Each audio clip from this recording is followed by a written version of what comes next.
Boa noite a todos. Que Jesus possa nos abençoar, nos proteger. Falange dos franciscanos, da Legião dos Servos de Maria, nos abençoe nesta noite em que comemoramos e encerramos aqui a 14ª Semana Espírita de Ribeira do Pombal. Então, parabéns a todos os trabalhadores, principalmente os espíritos, que são aqueles que labutam 24 horas por dia, 7 dias da semana, para que a gente possa chegar nesses ambientes, né? Eu ouvi que aqui são os 4 centros espíritas, né? Mais uma casa amiga, e receber aquele consolo, ouvir uma boa música, elevar os nossos sentimentos para que os espíritos possam encontrar ressonância em nossos corações e dirimir aquela dúvida, aquele ressentimento, aquela questão que nós temos. Estamos durante um tempo na nossa casa, no nosso lar, guardando dentro dos nossos corações e não conseguimos a resposta. E são nesses momentos em que nós relembramos Jesus, que nós nos unimos em comunhão, que ouvimos, né, uma música elevada, como que Vinícius trouxe para nós, está de parabéns, que nós vamos então, né, com muita alegria, agradecendo a Rio, ao Renê, toda a comunidade espírita. O acaso não existe. Cheguei aqui sem saber quem tinha me convidado, né? Então, realmente não existe. E confesso para vocês que até quando eu entrei e sentei aqui, eu estava um pouco em dúvida em relação à palestra que eu ia fazer. Renê é prova disso. Depois podem perguntar para ele. Mas ouvindo, né, a música de Vinícius e em finalizando, né, com este violino, a gente fecha os olhos e me vi lá nas plagas de Assis, né? Porque o nosso grande irmão, amigo, companheiro, pequenino, poveireiro de Assis, Francisco de Assis, teve oportunidade uma vez, Vinícius, na época, não sei se, né, ele não tinha acesso ao violino, mas ele pegou 2 gravetos, segurou, né, e começou a entoar. E quem via de longe aquela circunstância falava assim, como sempre falou: ah, é aquele Francisco, filho de Pedro Bernardone, o louco. Olha só, 2 gravetos. E eu fico a imaginar, com a sensibilidade dele, quais harmonias, Vinícius, ele conseguia alcançar, que música ele tocava, o que ele ouvia naquele instante, quais espíritos estavam ali ao seu redor, sentindo aquela emoção. E naquela época não tinha, né, ninguém para testemunhar, senão os espíritos e a sua própria consciência. Porque em divulgando o Evangelho, muitas vezes nós nos preocupamos com a quantidade e perdemos a noção da qualidade.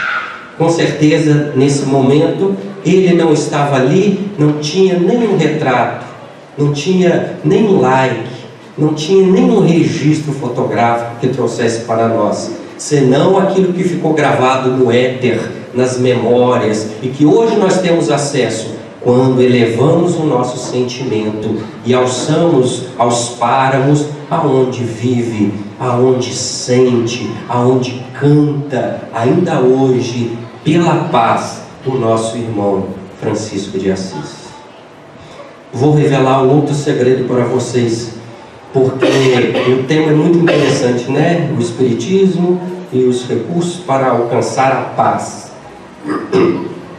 Em visitando mais cedo o ambiente, né, com o Renê, ele fez um questionamento ao maestro Vinícius e disse assim: Vinícius, eu gostaria de saber o que você sente quando você está tocando. Eu, por mim, olhava para ele e falava assim: cada vez que eu ouço uma música dessa, eu vejo quão atrasado ainda encontro o meu espírito. Mas a gente já sente, a gente já se eleva junto quando tem esta oportunidade. E a resposta de Vinícius foi: eu sinto paz. resposta que a gente precisava. Depois dessa música não precisa nem de palestra, né? Não é verdade? Né? Chega a ser quase uma maldade, né? Depois de elevar, a gente terminar com a música italiana, e aí tem que ouvir alguém falar, né? Vim lá de Minas, não conhecia o Chico Xavier, né?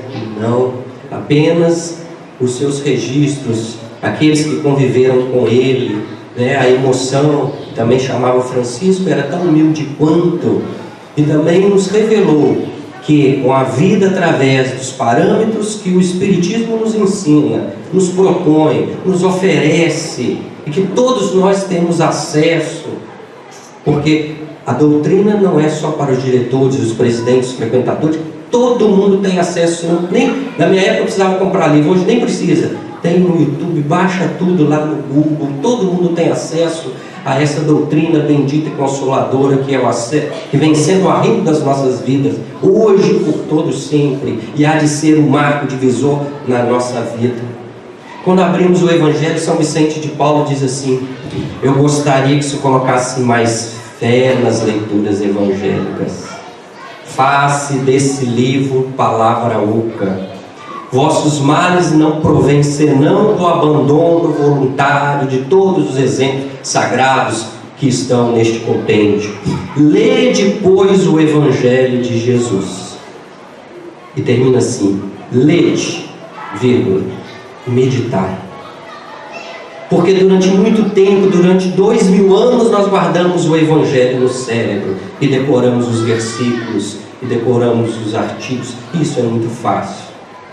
O nosso esforço para que o Evangelho vislumbre a nova era é tirar do cérebro e deixar vazar para as vias do coração, para depois que extrapole através das nossas mãos, através dos nossos pensamentos, através das nossas palavras, e a gente possa recordar então Francisco de Assis falando para os seus frades menores: meus filhinhos, porque é assim que ele falava para os seus queridos companheiros: onde quer que vocês forem, divulgai, pregai o Evangelho de nosso Senhor Jesus Cristo, mas se houver necessidade, usai as palavras.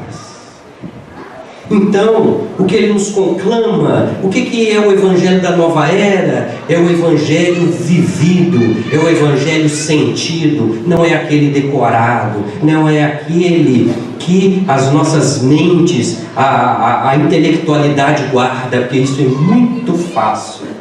Mas a gente precisa colocar na prática, assim como fez Francisco de Assis, porque ele é a prova da possibilidade de vivenciar todos os ensinamentos de Jesus na prática. Porque tudo aquilo que o mundo capitalista que vivemos hoje procura, que é o lucro, que é o dinheiro que sustenta as nossas vidas, ele veio em uma família rica e abriu mão de tudo isso.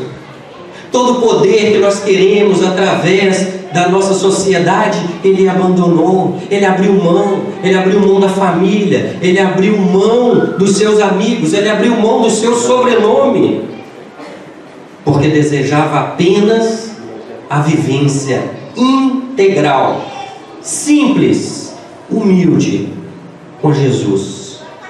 E ele abre mão de tudo. Ele entra nas graças da gratuidade, que é a confiança plena, que é a fé no seu extremo. Porque quando na Praça de Santa Maria Maior, tendo como um juiz o bispo Dom Guido, o seu pai e sua mãe de testemunha, e toda a comunidade que gosta de ver alguma coisa ruim da vida alheia, ele se despe, né? Ele tira, representando toda a materialidade que nós vivemos. Um parênteses aqui: o objetivo do Espiritismo é acabar com a materialidade, junto dela o egoísmo. Fecha parênteses. E ele entrega nas mãos do seu pai e diz assim: até hoje, meu pai, durante todos esses anos na vida eu dirigia o meu olhar, meu sentimento para ti, e chamava a ti meu pai, Pedro Bernardone. Mas a partir de hoje, pai, é somente aquele que está nos céus. E ele abdica de todo esse processo e começa um mundo novo, que não existia, porque hoje não precisa, mas se ousássemos fazer uma atitude como foi a de Francisco, a gente já tem um exemplo dele. Agora, ele não sabia para onde ir, ele não tinha objetivo, ele não sabia, ele não tinha um planejamento prévio, ele não sabia onde ia dormir, qual ia vestir, o que ia comer amanhã, quem ia segui-lo, quem não ia, se ia ficar só, em que cidade, se ia passar frio, se ia morrer durante a noite. Ele não sabia de nada. Isso é fé, isso é entregar a vida em Deus, isso é confiança plena, isso é harmonia. E ele assim o fez. E nós com certeza estávamos ali naquela multidão testemunhando, porque gostamos de olhar e duvidar. Depois que nós duvidamos, nós então nos encantamos, para no final da sua vida ele ser considerado santo, uma coisa que ele jamais desejou. E foi lá no ano de 1226, 20 anos após ele ter dedicado a sua vida, o seu amor a todos nós. E é interessante que depois que Francisco amou todos os homens, ele extrapolou o amor dele para os outros reinos da natureza, para os animais, para as plantas, para os rios, para o ar, para a dor, e a todos são irmãos. E parece que ele leu o livro de André Luiz, Missionários da Luz, quando ele tem a oportunidade de dizer que todas as nossas células são companheiras no processo de evolução. São individualidades que carregamos dentro de nós e que nós temos responsabilidades. Então tudo era irmandade, porque ele também não tinha lido o livro dos Espíritos, que diz assim, do átomo ao arcanjo, tudo está interligado, tudo está em profunda união. Então todos são irmãos. E aí eu ficava me questionando, quando Deus criou a pedra, será que Ele ama a mim mais do que a uma pedra? Porque eu já sou um princípio inteligente, um ser inteligente com um processo evolucional que já passou pelos demais reinos. O amor de Deus é integral para todos. Não existe distinção que nós fazemos. Infelizmente nós temos essa conotação dentro de nós. E quem nos ensina isso é Camille Flammarion, no livro Deus na Natureza. Porque quando a voz da pessoa amada se dirige para nós, dá uma descarga de adrenalina, o coração pulsa. A gente sente diferente, assim como o olhar da pessoa amada, não é? Só que Francisco conseguiu extrapolar, e quando ele ouvia, por exemplo, o rugir de um trovão, ele ouvia a voz de Deus. Lá em Minas tem muito trovão, aqui na Bahia tem pouco. Eu tenho medo. A gente fica receoso dos processos da natureza. E quando ele admirava um raio de sol, ele admirava o olhar de Deus para com ele, aquecendo o seu coração, dizendo: é isto, Francisco, permaneça no seu caminho. E a integração dele com Jesus foi tão grande que o padre Antônio Vieira teve a oportunidade de dizer: desce-se, Francisco, e encontrareis o Cristo. Veste-se o Cristo e encontrareis Francisco. E foi no Monte Alverne, em 1224, que ele recebeu os estigmas, as suas chagas, que foi a integração total com Jesus, o seu guia, nosso mestre, o nosso modelo. Mas foi em 1226, 2 anos após ele encontrar, que ele estava no mesmo local da Praça de Santa Maria Maior, na igreja episcopal, numa determinada sala onde o bispo Dom Guido residia.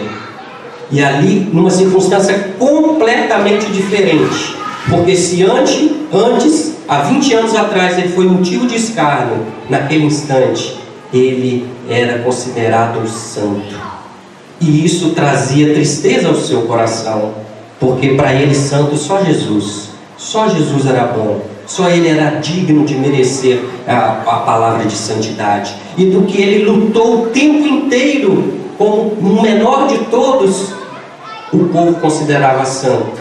E mais do que isso, na frente da igreja tinham guardas para protegê-lo dele, porque os irmãos perusianos queriam roubar o seu corpo assim que ele desencarnasse.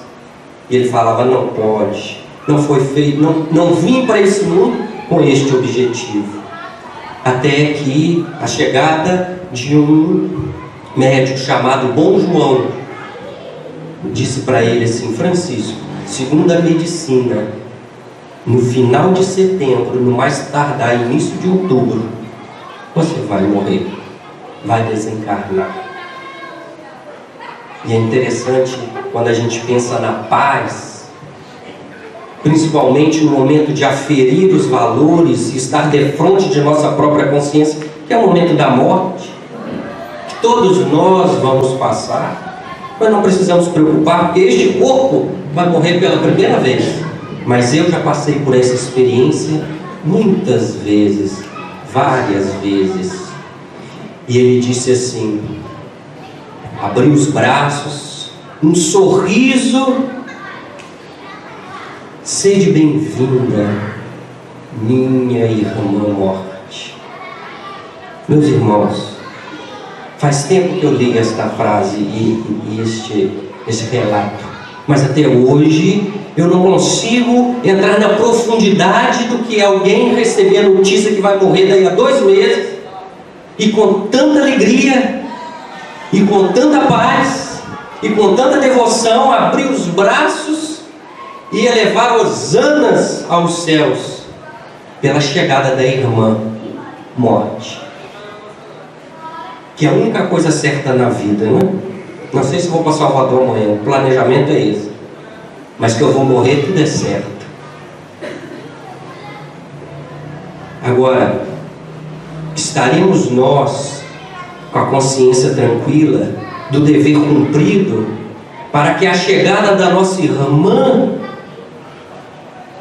venha trazer para nós uma satisfação plena, de que dentro da carne ou fora da carne eu continuo sendo um espírito mortal, uma centelha, uma luz, que eu não tenho fim, como disse Dona Joana de Anjos: entramos na vida uma vez para não sair dela jamais, e que eu não vou abandonar os meus familiares e os meus propósitos, que eu hei de continuar trabalhando na minha reforma íntima, na aquisição da paz plena e imortal,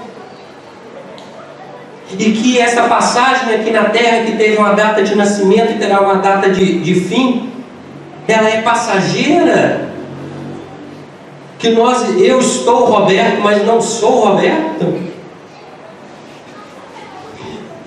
E mais do que isso, mais do que saber filosoficamente, comprovar cientificamente o que a doutrina já nos faz de forma abundante, mas sentir essa paz na hora do desencarne, ter essa tranquilidade.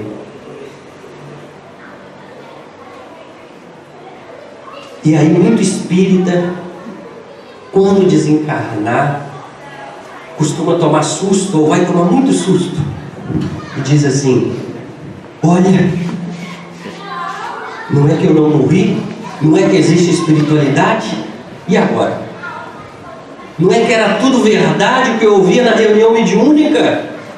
E agora? Mas com certeza, meus irmãos, finaliza lá São Vicente de Paulo: os exemplos não vos faltam, o que vos falta é a boa vontade, que é rara. E antes de darmos continuidade a essa ilação a respeito de Francisco, vamos trazer para próximo de nós um exemplo, mais contemporâneo, de uma espírita, de uma médium que reencarnou com graves compromissos diante da lei da sua consciência, que, segundo a referência que temos, desde o ano 40 da era cristã, quando chamava-se Lígia, esposa de Sacarã, um rei, até 24 de dezembro do ano de 1900. Ela só cometeu deslizes. Esta alma infeliz cometeu suicídio 2 vezes e esteve envolvida direta ou indiretamente com outros suicídios. Desencaminhou pessoas, perdeu oportunidade porque esteve ao lado de literatos. Foi amiga de Frédéric Chopin, que ela carinhosamente chamava de Fred. E durante todo esse período, seja como o nome de Ruth Caroline, ela então levou à morte, por vingança, Luiz de Narbonne, o seu grande afeto, o seu grande companheiro de coração, que hoje chama-se, segundo relatos que temos na doutrina espírita, Roberto de Canaleiras. Ele entregou Luiz de Narbonne para as masmorras de Catarina de Médici, e durante alguns anos ele teve uma morte viva nos arcabouços de onde eles viviam, né? Catarina e Carlos IX, enfim. Posteriormente, na reencarnação seguinte, como a personalidade de Elizabeth de Somerville. Perdão, não é Elizabeth, eu vou lembrar o nome. Eu tenho um pouquinho de problema com relação aos nomes, né? Bete de Somerville. Bete de Somerville. Ela é então esposa do grande cavaleiro de Lumière. E ela traiu, né? Ela foi infiel e ele suicidou-se por causa dela.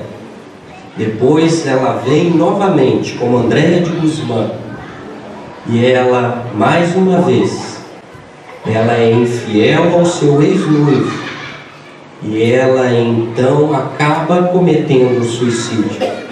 Depois ela vem como a cigana Andaluzia, de nome Nina, é amparada por o seu grande espírito protetor, que hoje nós conhecemos como Charles, e ele chamava Ramiro de Guzmán. Protege com todo o afeto, com todo o carinho, mas como ela era a reencarnação de um suicida, e o suicida fere a lei, e quem fere a lei tem que quitar a lei, ela morre sozinha, abandonada na rua. Mas tem a oportunidade de voltar enquanto Ramiro de Guzmán estava vivo, como filha dele, chamada Leila, e então contrai núpcias com Roberto de Canaleiras, o médico que lutava para estudar as questões ligadas ao pulmão, né? A tuberculose.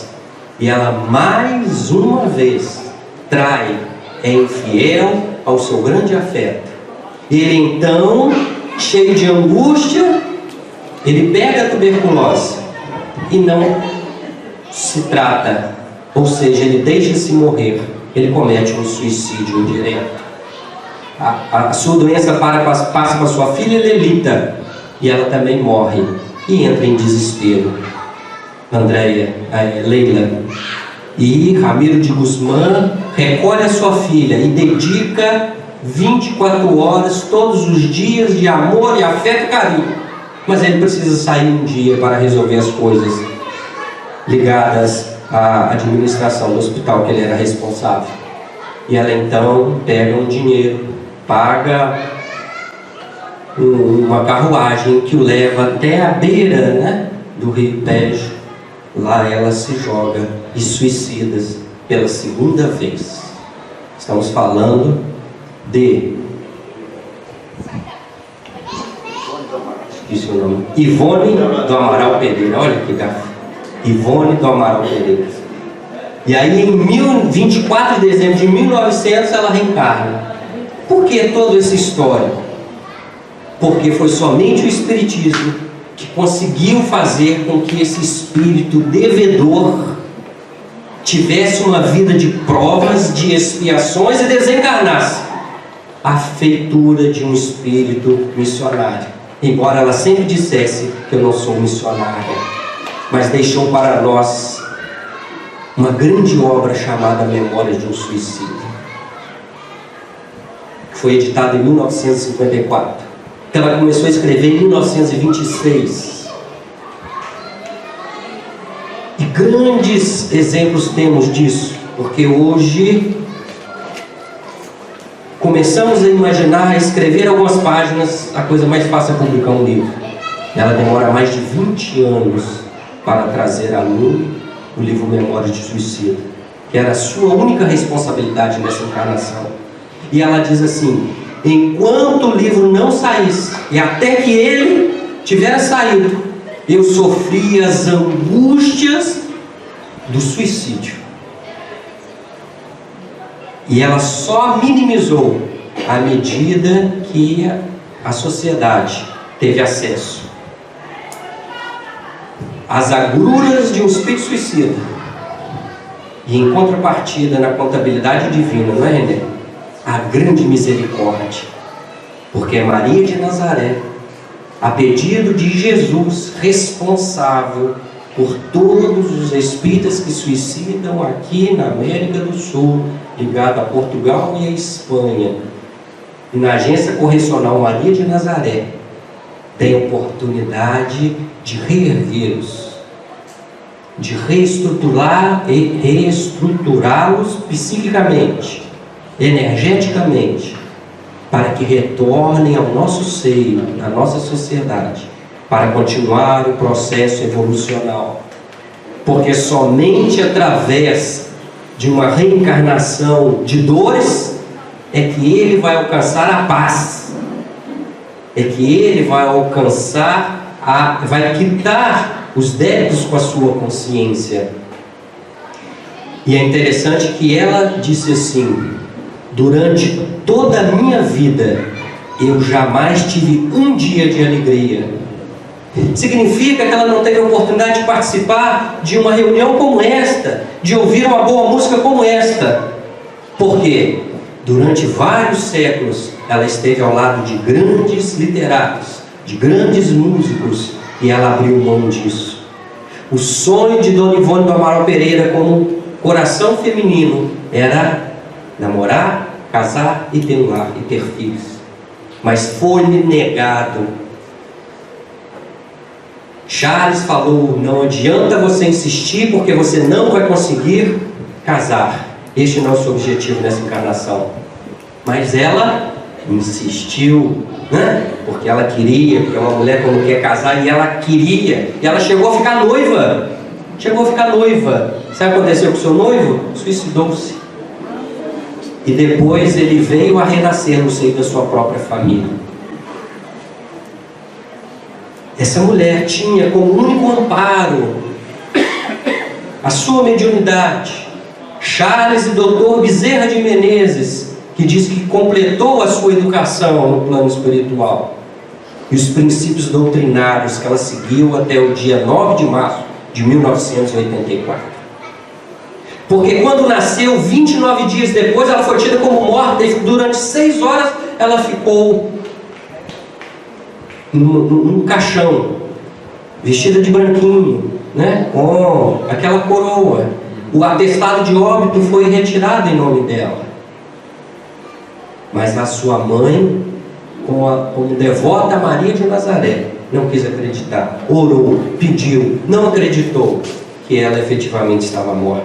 E disse assim: se ela voltar à vida, Maria, a partir de hoje eu não sou mais mãe dela, eu entrego-a em suas mãos. E aí um espinho, né, tocou o seu... e ela voltou. Por quê? Porque o estertor que ela houvera feito quando submergiu para suicidar-se no rio, em Portugal. Hoje nós conhecemos ainda como catalepsia e letargia, que a ciência ainda não sabe nas suas profundezas as origens e as consequências disso. E durante toda a sua vida ela sofreu disso. E enquanto criança, né, naquela 1900, né, o que era obrigada? A tomar bênção do seu pai. Seu pai esticava a mão e ela se negava, dizia para ele assim: você não é o meu pai. Meu pai usa capote, usa bigode, né? A moda de Ramiro de Guzmán. Então ela saía da banheira após o banho e falava: cadê minha carruagem? Cadê as minhas luvas? Cadê minha ama que vem me trocar?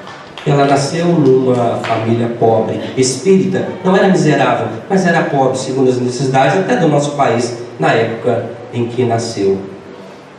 Teve que morar com a sua mãe até os 10 anos, porque todas as noites ela chorava e não parava, porque ela sofria as angústias do suicídio. Como era uma família grande, estava causando dificuldades ali, ela ficou com a sua avó. Só estudou até o 4º ano,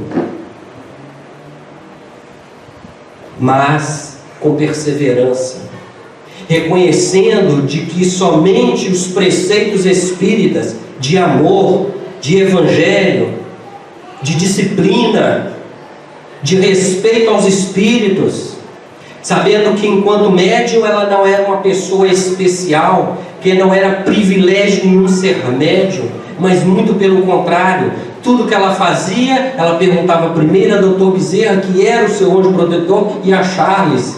E é interessante para todos nós que somos médios, que muitas vezes queremos ter uma mediunidade positiva, né, com várias possibilidades, e a gente só quer os louros da mediunidade.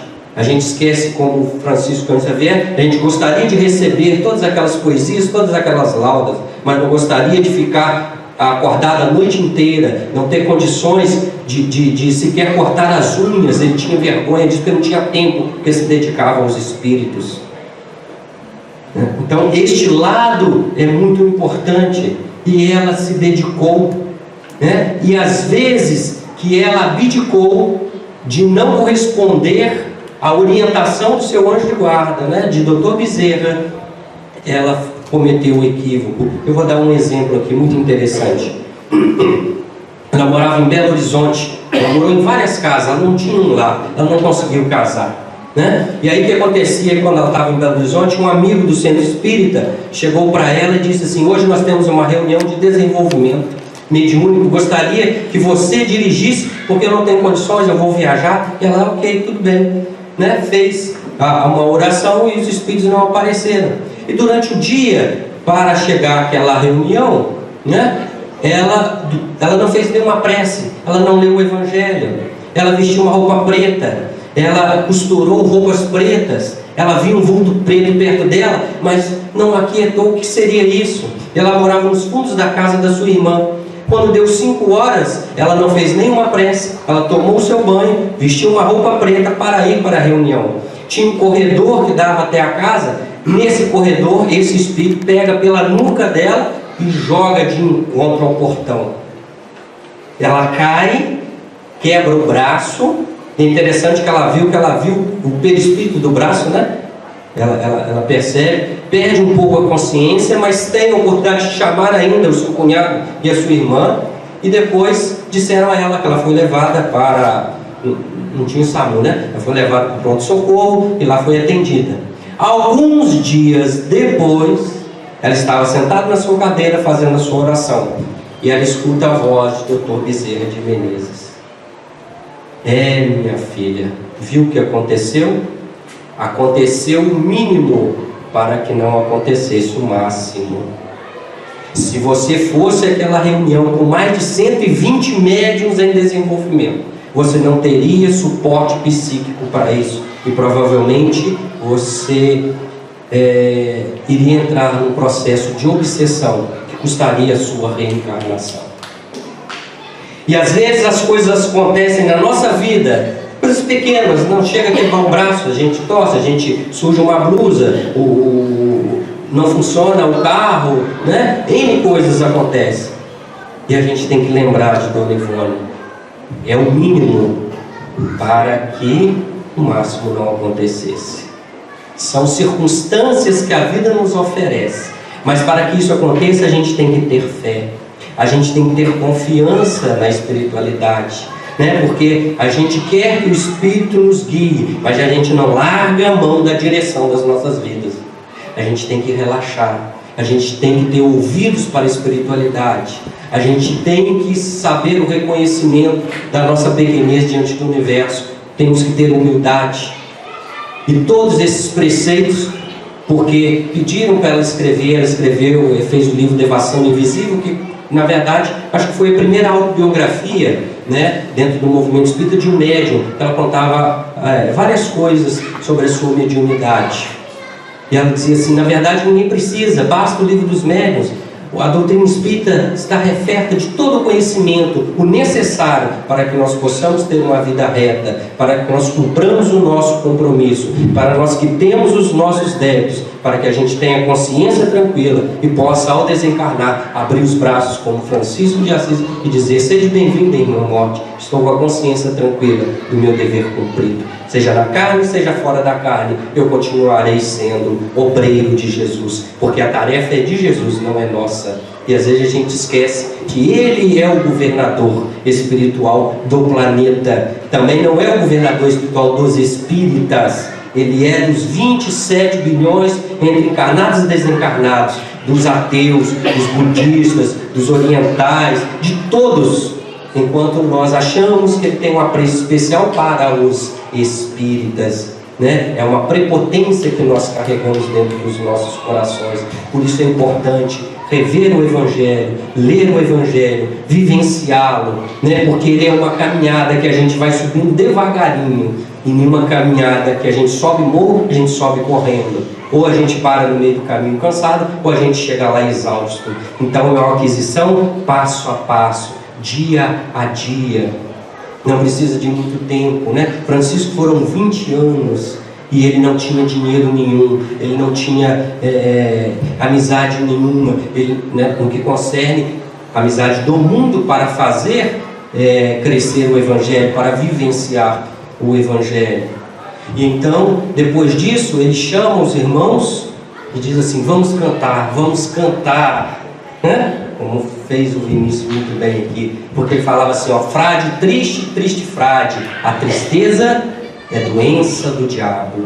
Olha só, então muitas casas espíritas, eu não sei aqui, mas no interior de Minas não aceitam o canto, né? A música eleva, né? Fiquei sabendo que utiliza-se a música na reunião mediúnica, em todos os lugares. Música é harmonia, é vibração, é elevação, é sintonia, é capacidade de ouvir a harmonia do universo, porque nós somos o universo em miniatura, tudo está interligado, tudo está em constante transformação. Temos que aprender a ouvir a nossa própria consciência, onde estão as leis de Deus, a ouvir os nossos amigos, a ouvir para consolar corações, a ouvir dentro de nós a orientação dos nossos anjos de guarda, ouvir o nosso instinto que nos leva a amar o nosso semelhante, assim como fez Francisco.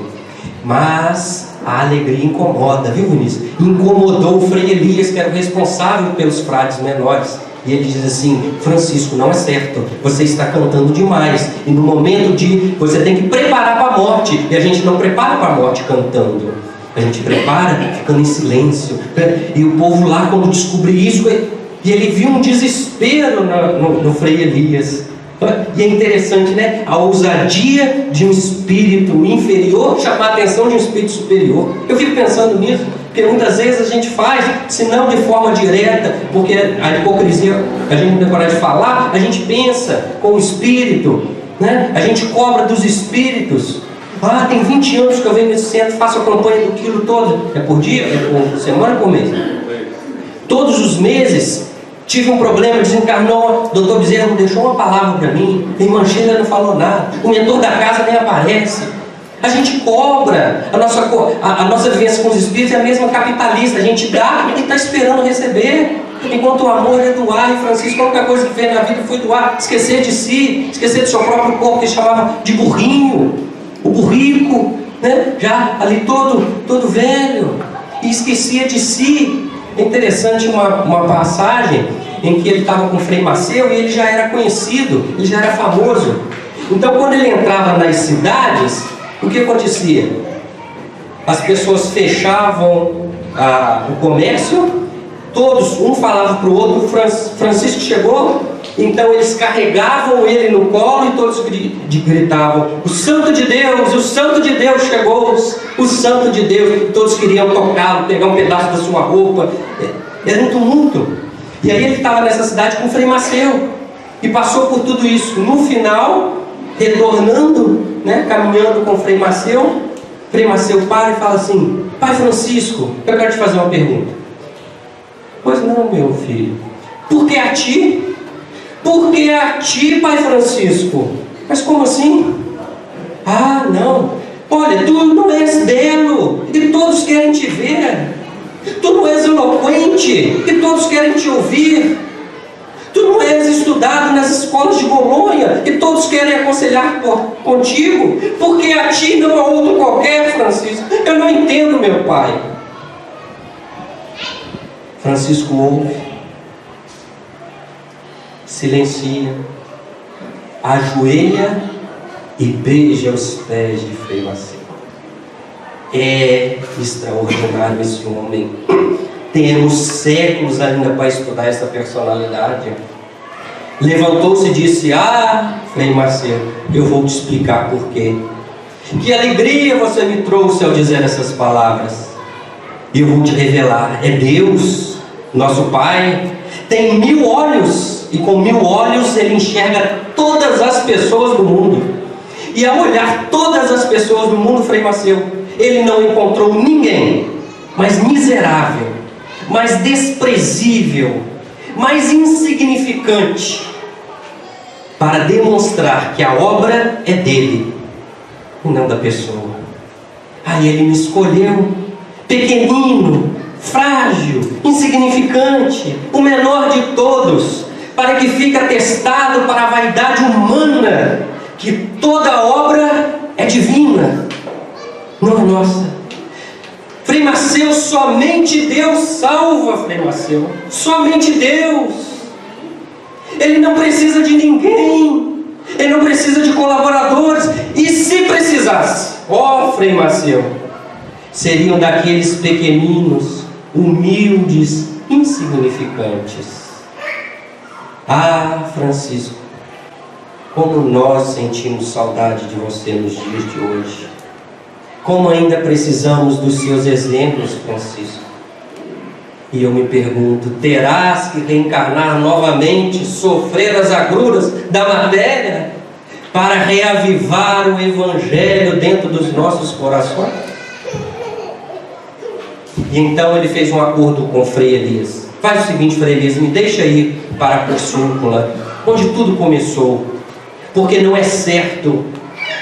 Jesus, o Mestre, morreu na cruz sozinho, e eu aqui neste palácio sendo considerado um santo. Isso não é correto. Me deixe ir para lá. Lá eu posso cantar, lá eu não vou ofender a ninguém, não vou atrapalhar a vida de ninguém. E então se acerta, ele é levado à Porciúncula. Quando chega à Porciúncula, ele então é recolhido para uma cabana. O seu secretário, estava com ele, Frei Leão, era mais chegado ao seu coração. E ele diz assim: Frei Leão, é primavera, Frei Leão.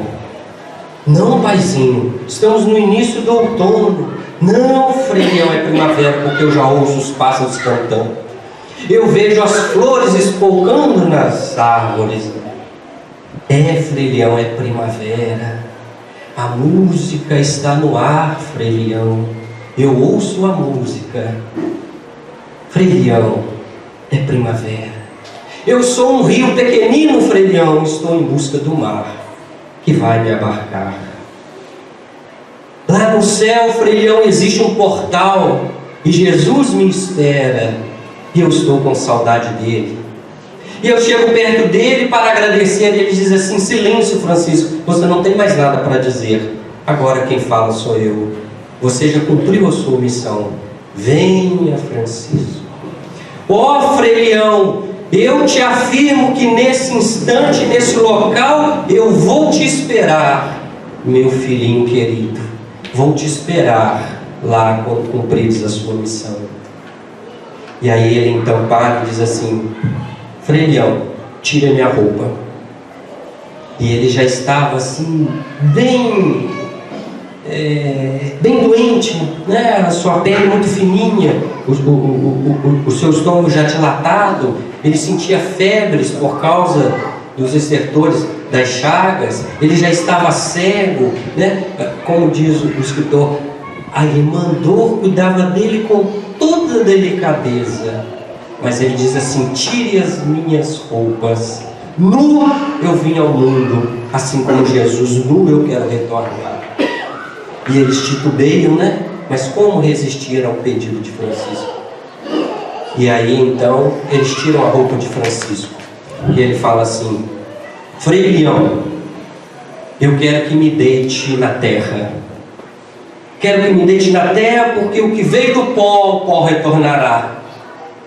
E ele então, ao ser colocado, ele tampa com a mão direita a chaga, né, que Jesus teve com a lança do lado direito. E depois de 2 anos, é a primeira vez que os frades que estão ali junto dele veem as chagas, porque ele não permitia. E é muito interessante, porque ele diz uma frase que serve para nós médiuns na atual situação que vivemos e pela eternidade, que ele dizia assim: pobre o homem que não tem mistérios com o seu Deus. A mediunidade é sagrada e nem tudo que a gente ouve dos Espíritos a gente tem que falar. É o recado que ele deixa para todos nós. Existem coisas que só têm interesse em nós e os Espíritos, ou nós e o próprio Jesus, e a nossa própria consciência. E ele resguarda para que ninguém visse, né? Para que não ficasse a amostra das pessoas, porque era e foi uma circunstância peculiar dele, para a sua própria consciência.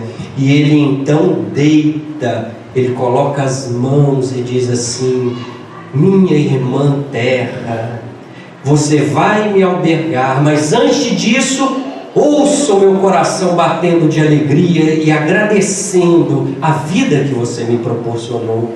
Muito obrigado, mãe e irmã terra, por todas as florestas que vivem em ti, que recebem os passarinhos, todos os rios, todos os ventos. Obrigado, mãe e irmã terra, pelas cavernas, onde lá ficam os lobos, onde os animais podem se recolher quando há tempestade e a chuva. Muito obrigado, mãe e irmã terra, por tudo que me oferecestes de oportunidade. E aí então depois ele pediu: agora me vira, né, de barriga para cima.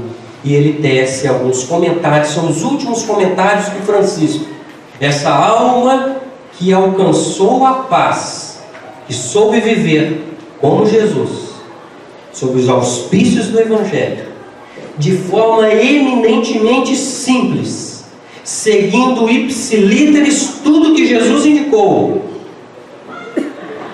Perdoai, não 7 vezes, mas 77 vezes. Amai os vossos inimigos. Tudo que Jesus nos disse. E ele fala assim: meus filhinhos, até hoje eu fiz o que era meu. Que Cristo vos ensine o que é para vocês fazerem.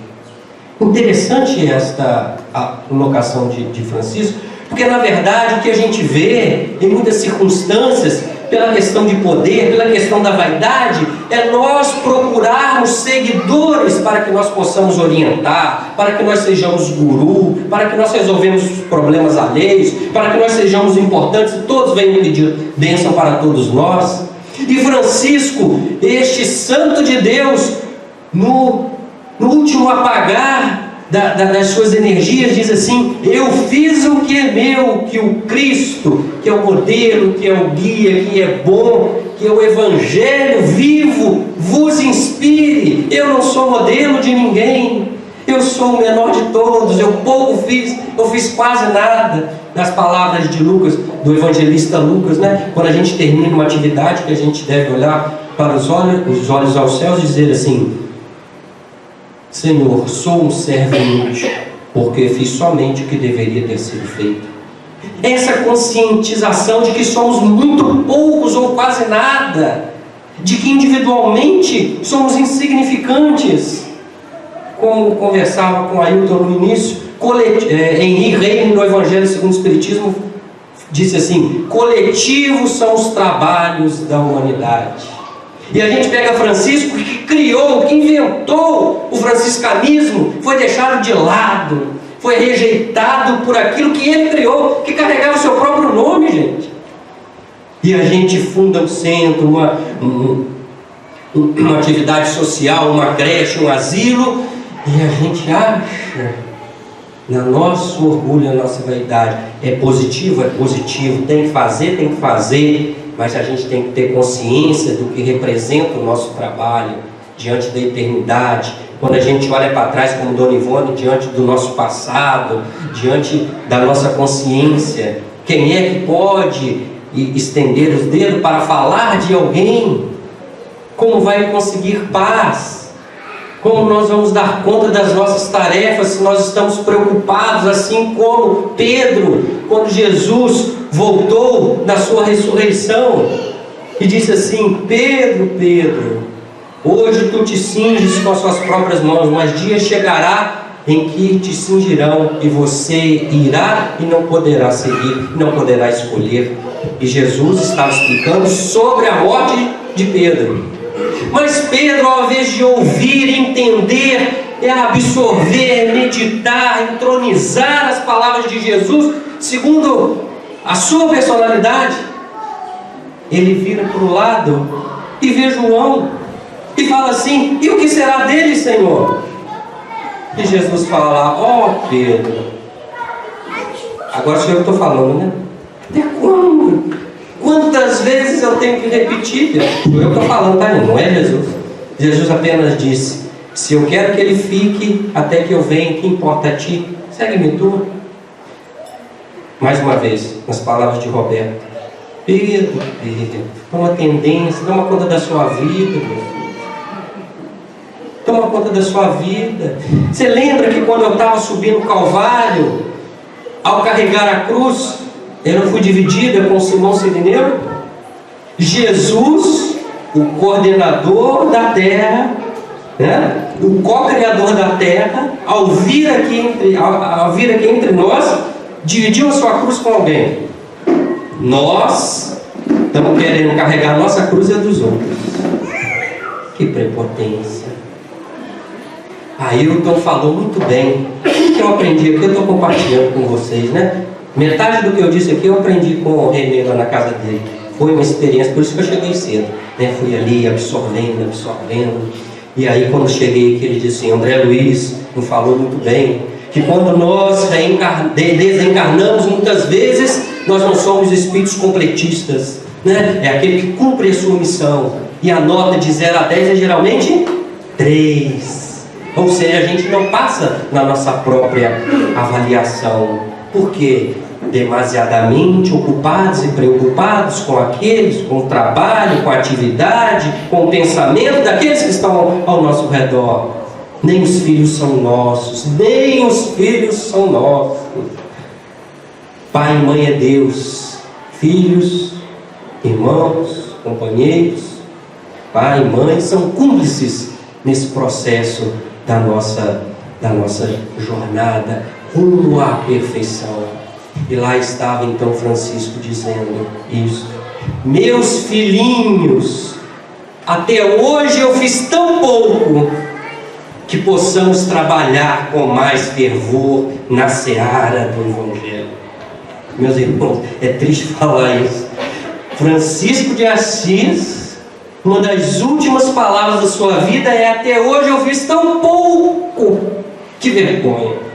Quanto a fazer, Vinícius, quanto a desbravar dentro dos nossos próprios corações, como fez Francisco, não para o outro. Ele enfurnava nas cavernas. Nós podemos ficar no nosso quarto, ou podemos ficar dentro da nossa casa mental, segundo André Luiz. E a simbologia não importa, importa é olhar para dentro de nós, né? Como nos ensinou Pedro, quando ele corta a orelha do soldado Malcolm, né? E o que Jesus fala? Pedro, embainha tua espada. A espada tem que ser colocada para dentro dos nossos próprios corações, abrir, devassar, para que a gente possa, no trabalho do bem, e a gente não deve se preocupar com o passado, com os erros, com culpa. Por quê? Porque o amor cobre a multidão de pecados. A única coisa que acontece no plano espiritual é uma balança, onde coloca tudo que fez de bom e tudo que fez de ruim. O que pesa lá do que pesar, né? E a gente retorna aqui à espiritualidade para continuar assim como fez Francisco, assim como ele nos ensinou, assim como ele deixou registrado em todas as suas vidas, como ele convenceu. E a gente se recorda lá no finalzinho, ele olhando para o Frei Bernardo. Frei Bernardo foi o primeiro seguidor de Francisco, né? E quando Francisco começou essa vida, né? Bernardo estava ausente da cidade. Assim que ele chegou, como era muito amigo de Francisco, convidou ele para dormir na casa dele, que ele queria conversar. E os quartos eram muito grandes, ele fez uma caminha, eles se alimentaram. Francisco deitou, diz Tomás de Celano, foi o primeiro biógrafo dele, fingiu que dormiu. Bernardo em cima da cama fingiu que dormiu, né? Francisco levantou, ficou de joelhos em cima na frente de uma chama, a noite inteira de joelhos, em silêncio, meus irmãos. E não era Frei Bernardo, né? Olhando para ele, matutando o que Francisco fazia, ajoelhado a noite inteira, sem dizer uma palavra. E ao amanhecer, ele então diz assim: Francisco, eu quero te seguir. Isso é que transforma, isso é que convence, é um magnetismo, é a certeza do Evangelho. Mas assim, não sou eu. Você quer me seguir? Vamos ver o que Jesus fala. E eles foram ouvir uma missa, acabou a missa, pegou o breviário do padre, e então abriu ao acaso. E quando abriu o acaso, estava lá o ensinamento de Jesus falando para os seus discípulos: quando seguires ao caminho, não levai nem 2 túnicas, nem 2 roupas, nem 2 sapatos. E ele fechou e abriu novamente. E novamente abriu naquela passagem de Jesus com o jovem, quando dizia assim: se queres ser perfeito, vai, vende tudo que tens, dá aos pobres, retorna e segue-me. Ele fechou e abriu novamente. Caiu naquela passagem assim: se queres me seguir, renuncie a si mesmo, tome a sua cruz e siga-me. E ele fechou e virou então para Bernardo e disse: agora sim, Jesus te aceitou, vamos seguir, meu irmão, porque o mundo necessita do amor. A ciência forma, a educação informa, mas somente o Evangelho transforma. Como nós precisamos do Evangelho para que a nova era seja dentro dos nossos corações, não do mundo de regeneração. Porque para a gente entrar no paraíso, a gente precisa carregar o paraíso nas costas. Nós somos o mundo de regeneração. Não esperemos do outro, é o que nos conclama Francisco. Façamos a nossa parte, e Deus e Jesus não espera que a gente faça mais do que a gente pode. Exige apenas o cumprimento e a fidelidade a Deus. Ele não espera que a gente vá no Himalaia, suba lá, medite, volte e transforme todo mundo, mas espera que a gente seja paciente com a nossa própria evolução, paciente com os nossos próprios erros, paciente com os erros alheios, paciente com a espiritualidade, porque quando a gente faz uma prece, a gente quer ser atendido no outro dia. E olha que Maria, Marta e Lázaro eram amigos íntimos de Jesus. E quando o Lázaro estava doente, Marta mandou chamar Jesus. E demorou 2 dias para chegar lá. O mensageiro, ele falou: essa doença não é para a morte. Ele ficou mais 2 dias. E demorou. Quando ele chegou lá, tinha 4 dias. E a gente imagina isso daí, chama prece de intercessão, né? Porque Marta pediu pelo irmão. Quando a gente faz uma oração para Jesus, é uma prece de intercessão. E Jesus vem e Marta encontra com ele. Sabe o que Marta fala? Antes disso, o que nós falaríamos se defrontássemos a Jesus, sendo eu amado do Lázaro? Eu pedi para que você viesse enquanto ele estava doente, você chega depois que ele está morto? Sou eu que estou falando. Seria uma reação? Porque quando o que nós pensamos quando nós pedimos e a espiritualidade não dá a resposta que a gente quer? E ela disse assim: ah, Senhor, se tu estivesses aqui. Como a gente tem que aprender com o Evangelho, gente. Como essas frases têm que fazer parte da nossa vida. E a cada dia que a gente acorda, a gente ser grato a Deus pela vida. Porque tudo está certo, nós estamos no lugar certo, com as pessoas certas. Porque se existe um senão na sua vida, que seja aquele irmão, e tem um senão com ele, está errado, Deus não é inteligência suprema. A gente abandona o espiritismo e nem sei o que vai ser da vida. Porque Deus é inteligência suprema, tudo está certo nos mínimos detalhes. Ah, mas eu não entendo. Então vamos meditar no Evangelho. Vamos fazer o que São Vicente de Paulo nos conclamou: silêncio, meditação, para ouvir Jesus, ao invés de falar e pedir para Ele. Ele sabe, Deus sabe a quantidade de fios de cabelo que a gente tem na cabeça, mas pede apenas silêncio. Ou como eu aprendi lá em Minas, minha avó falava assim: meu filho, se você não pode ajudar, pelo menos não atrapalhe. E se a gente não atrapalhar a vida que já foi planejada, já foi estruturada, né? A gente vê isso na encarnação dos seres mudos, no Missionários da Luz, ou no Livro dos Espíritos, Missão dos Espíritos. É tudo planejado. O pai, a mãe, a profissão, o patrão, o companheiro de reunião mediúnica, tudo é diretamente planejado, pensado, estruturado. E o universo conspira para que tudo esteja junto, para a gente ter a oportunidade de perdoar e, enfim, de ressarcir a nossa própria consciência. E o que a gente faz? O tempo aqui passa rápido. Pois bem, meus irmãos, que dizer diante dessas coisas, né? Os exemplos não nos faltam. O que nos falta é a boa vontade. Que possamos então entronizar e se esquecer tudo o que eu falei. Que bom. Mas se incomodou um pouquinho os nossos corações, eu vou sair mais feliz daqui. E se ficou a certeza da vibração do bem que fluiu aqui, do médium Vinícius, né? Da mediunidade da música, tocando os nossos corações e fazendo lembrar esse pequenino Francisco, que entregou a sua vida, agradecendo a Deus pela oportunidade de tudo que ele vivenciou, cantando, gente, cantando a paz que começa dentro de nós, que jamais vamos encontrar externamente, mas que é uma semente que está aqui, que a gente precisa regar. E o mundo que nós estamos hoje, com tanta crise, né? Crise, ou aqui em Ribeira do Pombal não tem crise. Segundo o que eu aprendi com o Renê, eu estou tão encantado com a cidade que eu acho que aqui não tem crise não. É um povo muito bom, é uma cidade muito gostosa mesmo de viver, viu, Renê? Eu estou apaixonado. A gente tem a oportunidade de fazer o quê? Amar.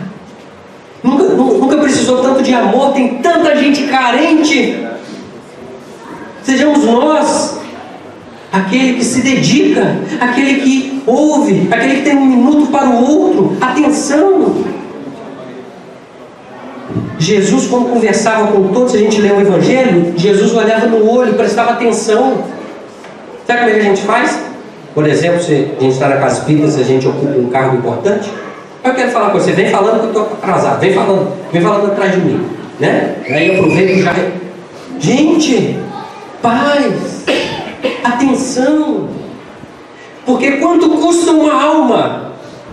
A gente quer arrebanhar multidões. Se a gente der conta da nossa vida, a gente vai ser espírito completista. Se na sombra da nossa vida a gente influenciar um espírito que seja. Leon Tolstói, no livro Ressurreição e Vida, o grande escritor mundial russo, disse: se as minhas páginas atingirem um coração, eu me dou por satisfeito. A minha missão está cumprida.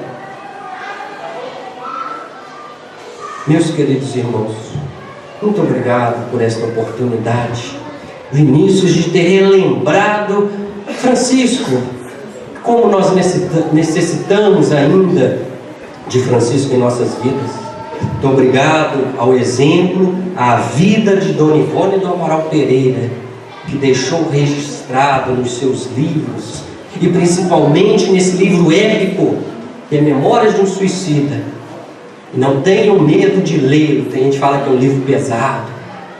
Para segurar numa mão pode ser pesado. Apoia no livro, apoia e vamos ler. Porque eu nunca me emocionei tanto com o livro. Minto, Paulo de Tarso também, né? Paulo Estevão.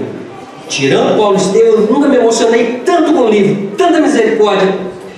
Chega a convulsar, mas não é de tristeza, não, de alegria, de consolo. Porque quando a gente entra por dentro de Memórias de um Suicida, nós estamos entrando dentro do coração de Maria. Meus irmãos, muita paz.